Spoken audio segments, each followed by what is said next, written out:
Alright, here in fucking Justin's gym, I'm gonna show you how to bench. It's too many YouTube videos about how to bench, so we're just gonna go over a couple quick points. How to sit on the bench, how to grip the bar, and how do you know if you're doing it right. So let's start with the grip.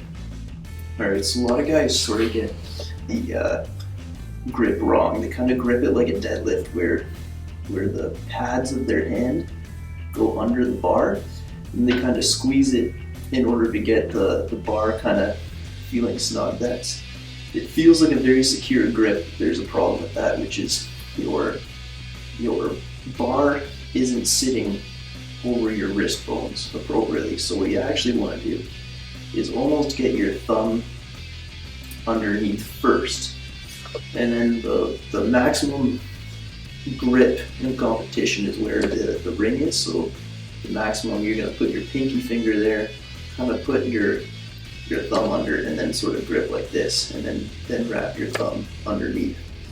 And what that does is it gets the bar sitting over top of your wrists.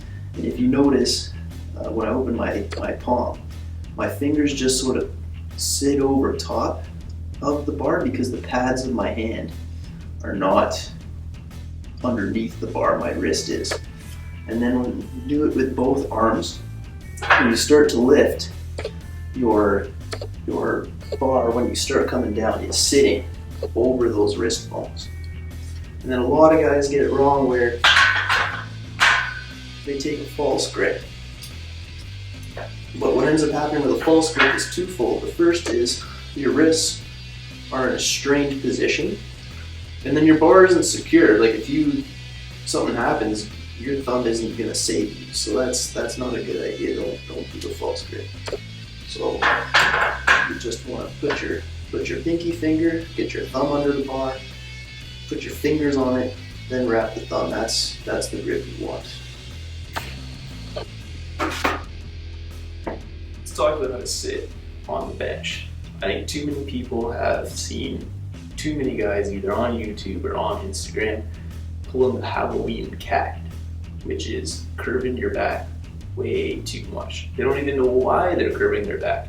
I can't tell if this is something where it's just become so funny to get into bizarre positions that people keep doing it tongue in cheek, or if people think it's like serious now. So let's just clear everything up.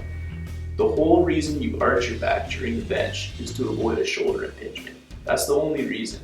It's not about, some guys think it's to shorten the distance you're moving the bar, stuff like that. That's only a byproduct.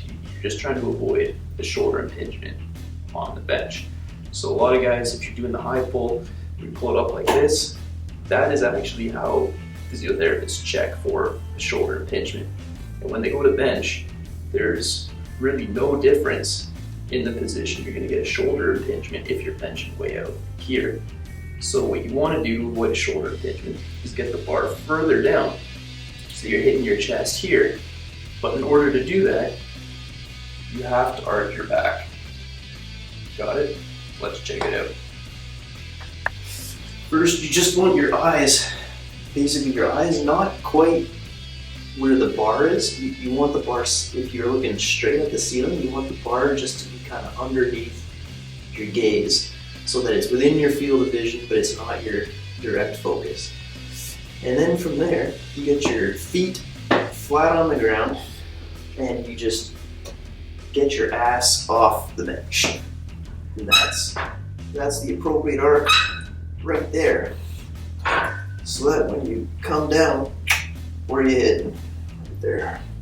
That way your bar path is pretty close to vertical, but it is gonna, with the bench, it is gonna shift slightly, but you're not gonna get the shoulder impingement.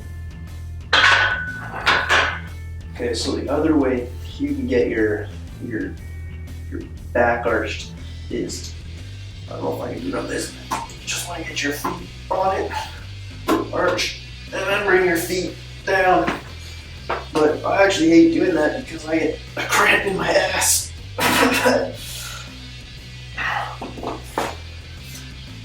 Okay, the last point for this video is when you're doing the bench, you want your forearms to be vertical. So You want them vertical, you don't want them here, you don't want them here. If you're benching wide grip, close grip, you still want your forearm vertical both times. Get under the bar, go to bench. You just want them vertical through the lift. So sometimes, if your elbows are flaring, you gotta just pretend you're bending the bar and squeeze it in. Try to bend that bar to get your forearms vertical.